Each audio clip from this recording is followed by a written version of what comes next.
Halo semua, saya Adi Amurwanto. Dalam video ini saya akan menjelaskan tentang pengantar teknik molekuler. Dan topik yang akan dibahas di sini, yang pertama arti penting teknik molekuler, 2 enzim restriksi, 3 elektroforesis gel, 4 probe, 5 southern plotting, northern plotting, western plotting, nomor 6 polymerase chain reaction. Arti penting dari teknik molekuler. Teknik molekuler terutama teknologi rekombinasi DNA atau sering disebut DNA rekombinan telah merevolusi ilmu biologi. Istilah rekombinasi digunakan karena tujuannya adalah untuk menggabungkan DNA dari dua sumber yang berbeda. Rekombinasi, rekombinan. Jadi penggabungan DNA dari dua sumber yang berbeda. Teknologi ini sering disebut rekayasa genetik atau genetic engineering.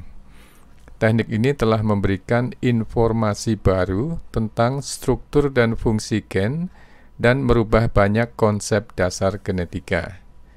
Teknik-teknik molekuler dasar yang akan dibahas di sini adalah teknik-teknik yang digunakan dalam teknologi rekombinasi DNA.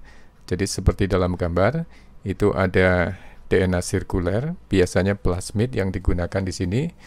Plasmid itu adalah DNA ekstra kromosom yang ada pada bakteri. Jadi di luar kromosom bakteri ada ekstra kromosom, biasanya plasmid itu. Nah, kemudian ada DNA asing yang disisipkan ke dalam plasmid atau DNA sirkuler itu. Jadi sekarang DNA sirkuler itu mengandung bagian atau fragmen DNA yang lain yang bukan miliknya, maka namanya rekombinan. Bagian yang kedua, enzim restriksi. Enzim restriksi atau restriction endonucleases digunakan untuk memotong fragmen DNA yang diinginkan. Sekuen yang dikenali enzim restriksi biasanya sekitar 4-8 pasang basa. BP itu dari kata base pair atau pasang basa. Kebanyakan enzim mengenali sekuen 4-6 pasang basa. Kebanyakan sekuen yang dikenali bersifat palindrom. Apa itu palindrom? Kita lihat di contoh itu. Palindrom itu adalah jika suatu sekuen atau suatu basa, urutan basa yang dibaca sama dari arah ke depan maupun dari arah sebaliknya. Nah, seperti pada gambar itu ya, palindrom. Misalnya, yang bagian atas itu 5 aksen, A, A, G, C, T, T. Kemudian arah 3 ya. Kemudian di yang sekuen bawahnya itu dibacanya sama, urutannya sama, cuma arahnya juga sama-sama 5-3. Cuma karena ini antiparalel jadi berlawanan itu. Jadi sama-sama A, A, G, C, T, T. Itu yang disebut sebagai palindrom. Di sini palindrom pada unte yang berbeda atau unte pasangannya. Kemudian fragmen DNA, setelah fragmen atau DNA dipotong-potong dengan restriction endonucleases atau enzim restriksi, maka fragmen DNA yang dihasilkan dari pemotongan enzim restriksi itu bisa dipisahkan dengan teknik elektroforesis gel. Enzim restriksi diproduksi secara alamiah oleh bakteri sebagai pertahanan terhadap virus.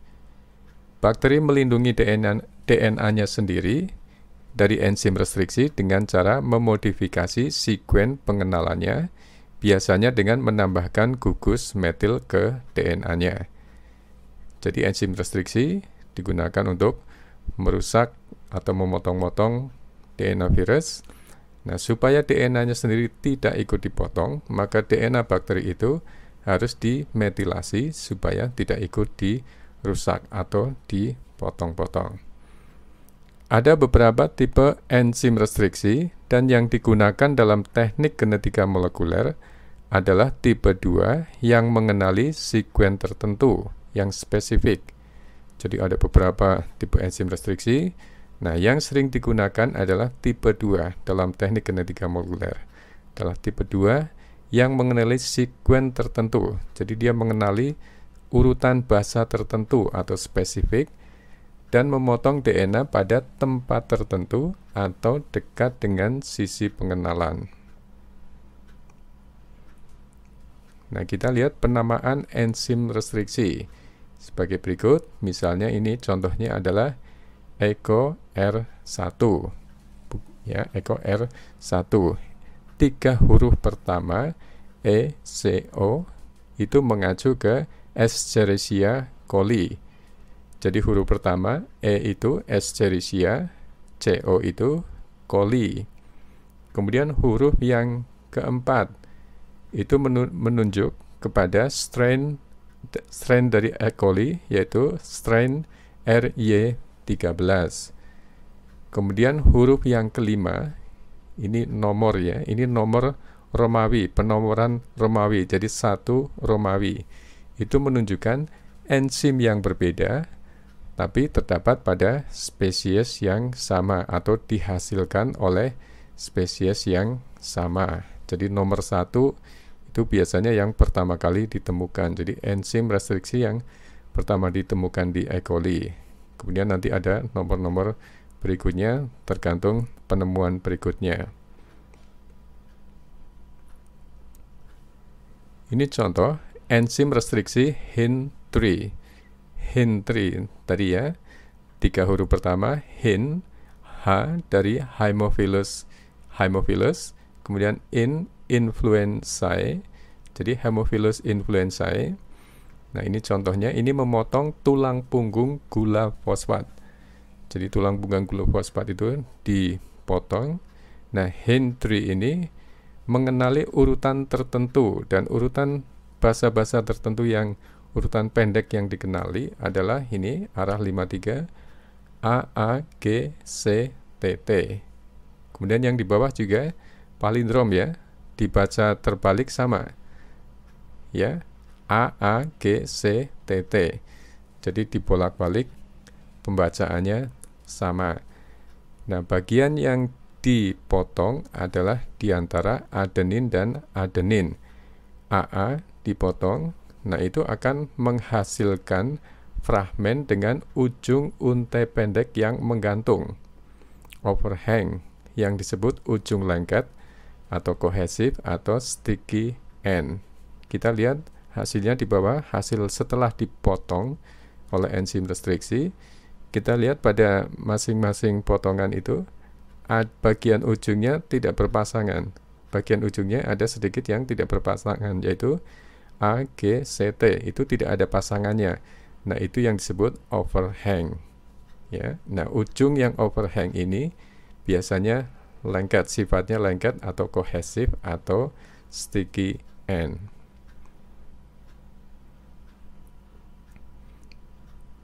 Nah, berikutnya ini contoh pada enzim restriksi PVUI2 ya. PVU, ingat P nama ya, nama spesiesnya itu Proteus vulgaris ya, Proteus vulgaris. Kemudian I itu nama strainnya, nama strain dari Proteus vulgaris. Kemudian 1 Romawi itu adalah nomor ya, nomor enzim yang pertama yang ditemukan pada Proteus vulgaris. Nanti nomor berikutnya berarti enzim berikutnya lagi yang ditemukan pada spesies yang sama. Dan urutan basa yang dikenali adalah 5 CAG-CTG3. Ingat, itu juga palindrom, dan ciri khas dari enzim restriksi adalah mengenali urutan palindrom dibaca bolak-balik sama antara untai atas dan untai belakangnya.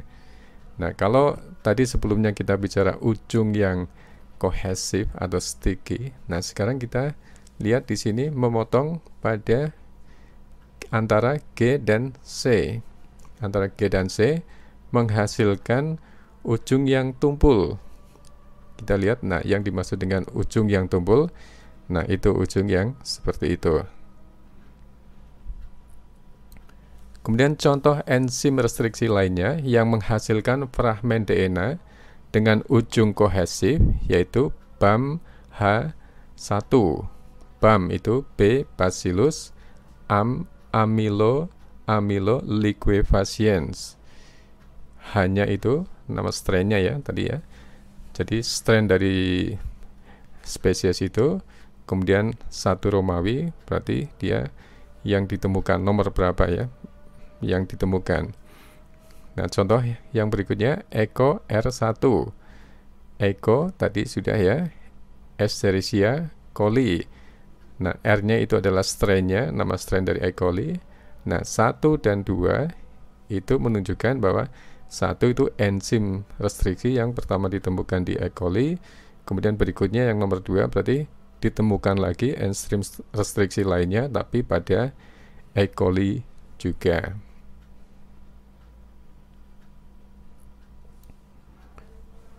Berikutnya adalah elektroforesis gel. Ukuran fragmen DNA yang telah dipotong dengan enzim restriksi bisa diamati dengan menggunakan teknik elektroforesis gel. Biasanya gel yang digunakan adalah gel agarosa untuk DNA. Itu suatu polisakarida yang diisolasi dari rumput laut yang memisahkan fragmen DNA berdasarkan ukurannya. Visualisasi dilakukan dengan menggunakan pewarna khusus asam nukleat seperti etidium bromida yang akan mengikat atau menyisip di antara basa-basa DNA. Nah, menyisip di antara basa itu sering disebut sebagai interkalasi.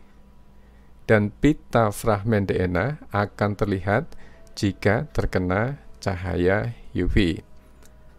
Alternatif visualisasi yaitu bisa dengan label radioaktif, misalnya 32P, atau label kimiawi.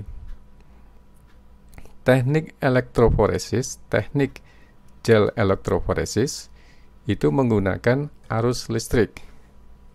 Arus listrik ya, dari negatif ke positif. Jadi arus listrik itu mengalir dari negatif ke positif, dari katoda ke anoda. Nukleotida DNA mengandung fosfat yang bermuatan listrik negatif sehingga akan bermigrasi dari ujung negatif atau katoda ke arah ujung positif atau anoda dari gel. Jadi ingat kalau kita bicara nukleotida DNA, yang dimaksud dengan nukleotida itu adalah gula basa fosfat. Nah, fosfat ini yang mengandung muatan listrik negatif sehingga membantu migrasi dari negatif ke positif dalam elektroforesis. Dalam migrasi ini, saat migrasi ini pori-pori dari gel berfungsi sebagai penyaring yang memisahkan fragmen DNA berdasarkan ukurannya.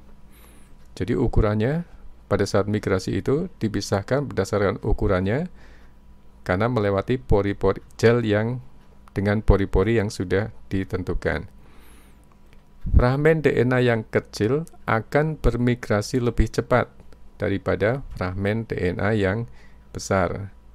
Ukuran fragmen dibandingkan dengan ukuran fragmen standar yang sudah diketahui. Jadi selain fragmen-fragmen DNA yang belum diketahui, ada fragmen-fragmen DNA yang standar yang sudah diketahui untuk menentukan ukuran dari fragmen-fragmen yang akan dilihat. Kemudian berikutnya 4 ya, nomor 4 ini probe ya. Enzim restriksi secara teoritis akan memotong DNA setiap 256 basa.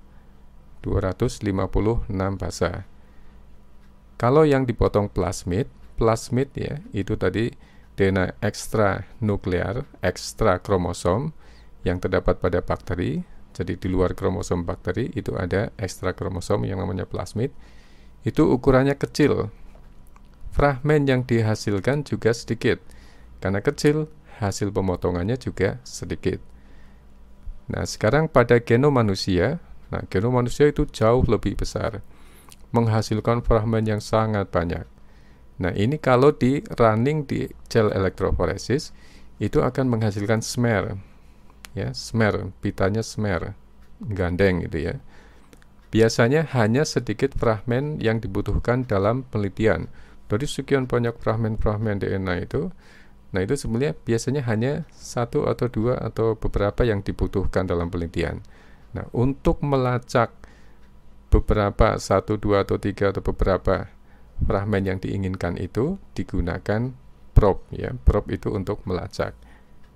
Probe merupakan molekul DNA atau RNA yang sekuen basanya komplement dengan sekuen fragmen DNA yang diinginkan. Jika diberi label, probe bisa digunakan untuk melacak gen atau sekuen DNA yang diinginkan. Shorten plotting. Nah, nama shorten plotting, shorten itu berdasarkan nama penemunya, yaitu Edwin M. Shorten. Digunakan untuk mentransfer fragmen DNA untai tunggal yang terdenaturasi dari gel elektroforesis ke medium yang padat dan permanen, atau membran nitroselulose atau nilon. Biasanya ini yang biasa digunakan. Jadi pertama, DNA dipotong-potong dengan enzim restriksi, menghasilkan banyak fragmen. Nah, kemudian fragmen DNA dalam gel itu dipindah atau ditransfer ke membran nitroselulose atau nilon. Setelah fragmen DNA ditransfer, kemudian diletakkan dalam larutan yang mengandung probe. Probe tadi ya, untuk melacak itu ya, yang telah dilabeli, bisa dengan radioaktif atau kimiawi. Probe ini karena komplement dengan bagian tertentu dari fragmen DNA tertentu, itu akan mengikat atau berpasangan dengan setiap fragmen DNA dalam membran yang memiliki sekuen yang komplement. Jadi kalau ada fragmen yang sekuennya komplement, dia akan nempel, probe-nya akan nempel. Setelah itu, membran dicuci untuk membuang fragmen DNA yang tidak berikatan dengan probe. Nah, setelah itu, probe yang terikat pada fragmen DNA akan dideteksi dengan menggunakan autoradiografi atau metode lain yang menggunakan label kimiawi. Kemudian berikutnya ada Norton plotting. Ini tidak ada kaitannya dengan nama penemu, hanya dipakai kalau tadi Shorten berdasarkan nama orang. Nah, ini hanya sebagai alternatif karena ada Shorten, ada Norton. Nama Norton juga ditulis dengan huruf besar juga, menyesuaikan dengan nama yang sebelumnya, Shorten.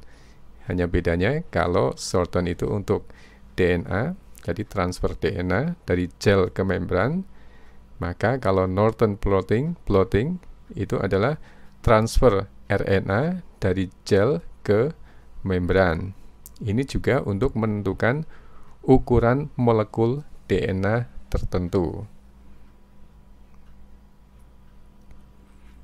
Berikutnya Western plotting.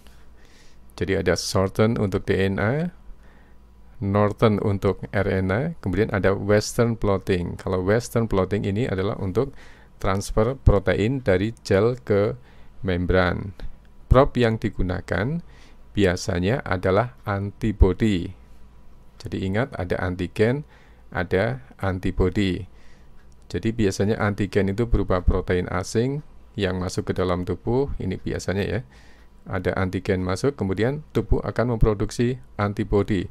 Dan antibody itu spesifik untuk protein tertentu. Nah, teknik ini digunakan dalam Western blotting.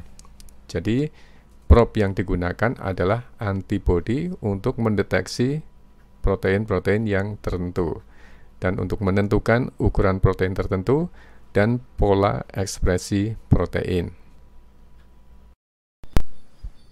Bagian yang keenam, polymerase chain reaction atau PCR. Dalam proses manipulasi dan analisis gen, itu jumlah sekuen DNA atau jumlah kopi sekuen DNA yang dibutuhkan itu sangat banyak. Masalah utama dalam bekerja pada level molekuler adalah bahwa setiap gen itu merupakan bagian yang sangat kecil. Jadi, setiap gen itu merupakan bagian yang sangat kecil dari total DNA seluler. Nah, karena setiap gen itu jarang, jadi gen itu harus diisolasi dan diamplifikasi atau digandakan. Digandakan sebelum bisa dipelajari. Nah, pada salah satu cara untuk amplifikasi DNA, cara yang biasa digunakan untuk amplifikasi fragmen DNA adalah dengan melakukan cloning pada sel-sel bakteria. Dan selama bertahun-tahun, cloning gen itu merupakan salah satu cara yang cepat untuk mengamplifikasi fragmen DNA. Dan cloning merupakan persyaratan untuk banyak metode molekuler lainnya. Tetapi cloning itu merupakan pekerjaan yang sangat memerlukan waktu yang luar biasa, dan sekurang-kurangnya ada beberapa hari untuk menumbuhkan bakteri.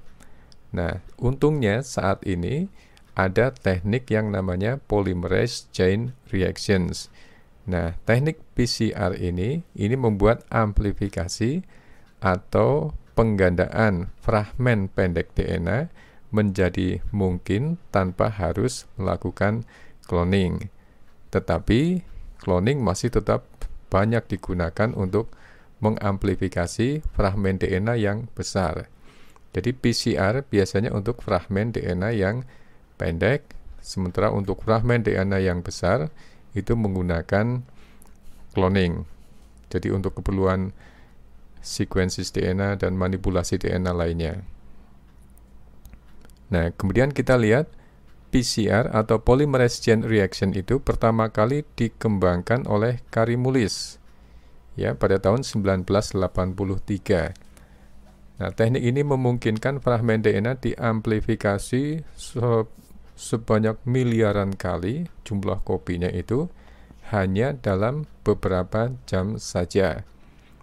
Dan teknik ini bisa digunakan dengan DNA asal yang sangat kecil atau sangat sedikit, bahkan molekul tunggal itu juga bisa digandakan dengan PCR. PCR ini merupakan metode molekuler biologi yang sangat revolusioner gitu ya, karena luar biasa dan sekarang banyak digunakan secara luas pada hampir seluruh teknik molekuler. Nah, basic dari PCR adalah replikasi atau sintesis DNA atau penggandaan DNA yang dikatalisis oleh DNA polimerase. Dan DNA polimerase ini diisolasi dari bakterium itu tunggal dari bakteria, Thermus aquaticus, yang hidup atau habitatnya adalah pada air panas di nasional atau Taman Nasional Yellowstone ya, Yellowstone National Park di Amerika. Replikasi dalam kasus ini memiliki dua persyaratan ya. Selain tadi ada DNA polimerase, ada dua persyaratan penting yang diperlukan untuk PCR ini ya. Yang pertama adalah untai tunggal DNA template atau template DNA, di mana DNA yang baru bisa dikopi. Jadi ada template DNA untai tunggal untuk mengkopi untai DNA yang baru. Yang kedua, sepasang primer. Ingat primer adalah beberapa basa nukleotida yang memiliki gugus 3OH. Jadi gugus 3OH bebas ini diperlukan oleh DNA polimerase untuk bisa mensintesis untai nukleotida yang baru. Jadi harus ada primer. Kemudian kita lihat tahapan dari PCR. Kita lihat di sini ya. Tahapan pertama ada Denaturasi, kemudian annealing, kemudian elongasi. Kita lihat pada tahapan pertama, denaturasi. Di denaturasi itu artinya untai ganda DNA dipisahkan. Jadi ikatan hidrogennya diputus supaya misah untai ganda menjadi untai tunggal pada suhu 90 derajat sampai 100 derajat Celcius selama 1 atau 2 menit.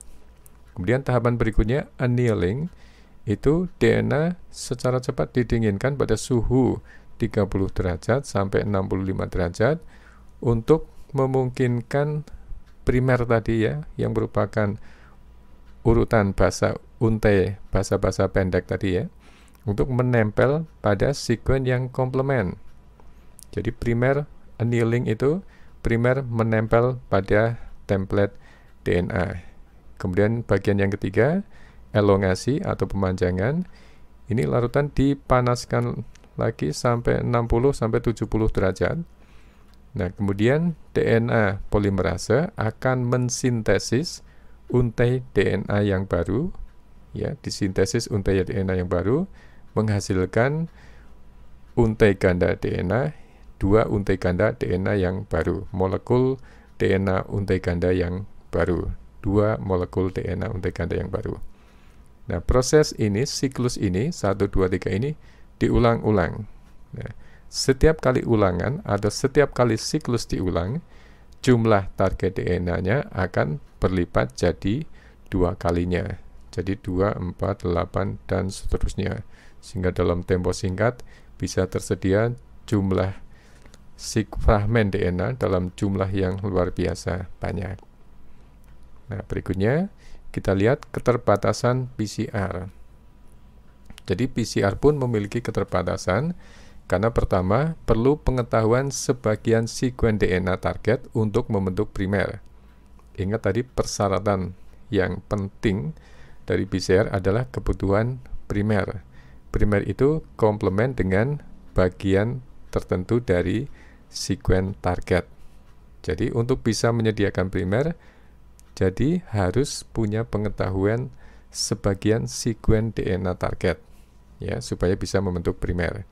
Kedua, peluang kontaminasi tinggi karena hanya butuh DNA yang sangat sedikit. Jadi keuntungan bisa juga menjadi kerugian. Keuntungannya bisa melipat gandakan, mengamplifikasi DNA dalam jumlah yang sangat sedikit, yang sangat kecil ya, sedikit. Tapi kerugiannya, nah, peluang kontaminasinya menjadi tinggi karena mungkin ada kontaminasi dari DNA entah dari peneliti atau dari apa gitu, walaupun cuma sedikit tapi bisa ikut teramplifikasi kalau ada kontaminasi. Kemudian yang ketiga, akurasi kurang karena tag polimerase tidak memiliki aktivitas proofreading. Aktivitas proofreading itu adalah aktivitas di mana biasanya DNA polimerase yang umum alamiah itu memiliki aktivitas proofreading. Artinya dia bisa memiliki, jadi selain memiliki fungsi untuk sintesis DNA, jadi DNA polimerase mempunyai aktivitas proofreading. Jadi melakukan pengecekan apakah ada bahasa-bahasa yang salah pasang. Jika ada kesalahan pasangan bahasa, maka akan segera diperbaiki dengan aktivitas eksonuklease. Nah, tapi tag polimerase ini yang diambil dari Thermus aquaticus tidak memiliki aktivitas proofreading sehingga akurasinya kurang. Kemudian yang keempat, ukuran fragmen yang bisa diamplifikasi oleh tag polimerase itu kurang dari 2000 pasang basa atau base pair. Ini kenapa sebelumnya disebutkan kalau untuk amplifikasi fragmen yang besar itu menggunakan cloning, masih menggunakan cloning, kalau yang pendek menggunakan PCR. Nah, kekurangan dari yang nomor 3 dan 4, poin 3 dan 4, itu dengan perkembangan teknologi yang ada, itu sudah mulai bisa diperbaiki. Contoh nomor 3, karena tag polimerase tidak memiliki aktivitas proofreading, para peneliti sudah mulai menemukan ada polimerase lain yang juga memiliki aktivitas proofreading. Jadi, suatu saat nanti akan digantikan dengan itu. Kemudian nomor 4, ukuran fragmen yang bisa diamplifikasi tag polimerase kurang dari 2000 pasang basa. Itu juga dengan perkembangan mesin-mesin PCR atau mesin PCR polymerase chain reaction yang baru, itu bisa mengamplifikasi lebih besar dari 2000, bahkan sampai 50-an ribu pasang basa. Jadi kita tinggal mengikuti teknologi yang ada, tergantung apa peralatan yang ada dalam laboratorium. Sedangkan tag polimerase dan yang nomor 4 ini adalah standar yang masih umum dipakai. Baik, dengan demikian kita akhiri dulu bagian pertama dari pengantar teknik molekuler 1. Ya, semoga topik ini bisa menambah wawasan saudara. Jika ada yang masih kurang paham, silahkan diulang atau direview sampai saudara benar-benar paham. Tetap semangat dan fokus dalam belajar. Terima kasih.